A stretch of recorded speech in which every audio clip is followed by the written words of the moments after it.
మాటల్లో చలాకీతనం, చేతల్లో డబ్బుందనే దర్పం.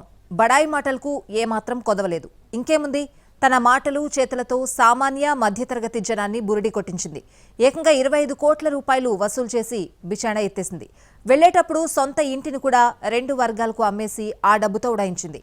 అటు ఆమె వద్ద పెట్టుబడి పెట్టిన జనం, ఇటు ఇల్లు కొన్న బాధితులు మోసపోయి న్యాయం కోసం పోలీసులను ఆశ్రయించారు. ఈ ఘటన హైదరాబాద్లోని వనస్థలిపురంలో జరిగింది. ఇక్కడ చూడండి, ఈ ఫోటోలో ఉన్న కిలాడీ లేడీ పేరు బద్దం జ్యోతిరెడ్డి. హైదరాబాద్ వనస్థలిపురం కమలానగర్లో ఉంటుంది. ఈమె మామూలు లేడీ కాదు. అధిక వడ్డీ ఆశ చూపి సామాన్యులు, మధ్యతరగతి ప్రజలను టార్గెట్ చేసింది. లక్షల్లో జనం వద్ద సొమ్ములు వసూలు చేసి ఏకంగా 25 కోట్లతో ఉడాయించింది. బద్దం జ్యోతిరెడ్డికి వనస్థలిపురం ప్రాంతంలో బాగా పరిచయాలు, పలుకుబడి ఉంది. రాజకీయంగా, సామాజికంగా ప్రజల్లో తిరుగుతూ ఉండేది. భర్త ఓ ప్రైవేటు స్కూల్లో టీచర్గా పనిచేసేవాడు. జ్యోతి స్థానికంగా ఉన్న కొంతమంది దగ్గర 10 వరకు వడ్డీ ఇచ్చేలా అప్పులు తీసుకుంది. రియల్ ఎస్టేట్లో పెట్టుబడి పెడుతున్నాను అని నమ్మించి ఒక్కొక్కరి దగ్గర లక్షల్లో వసూలు చేసింది. కొంతమంది 3 కోట్ల వరకు కూడా ఇచ్చినట్లు బాధితులు పేర్కొంటున్నారు. కొన్ని రోజులు వడ్డీ సరిగ్గా చెల్లించిన జ్యోతిరెడ్డి ఆ తర్వాత మరికొంత డబ్బు కావాలని లక్షల్లో అప్పు చేసింది. బాధితులు తమ డబ్బు ఇవ్వాలని అడిగితే రేపు ఎల్లుండి అంటూ గడిపింది. దీంతో బాధితుల నుంచి ఒత్తిడి పెరగడంతో కమలానగర్లో తన సొంతిల్లు ఖాళీ చేసి వెళ్లిపోయింది.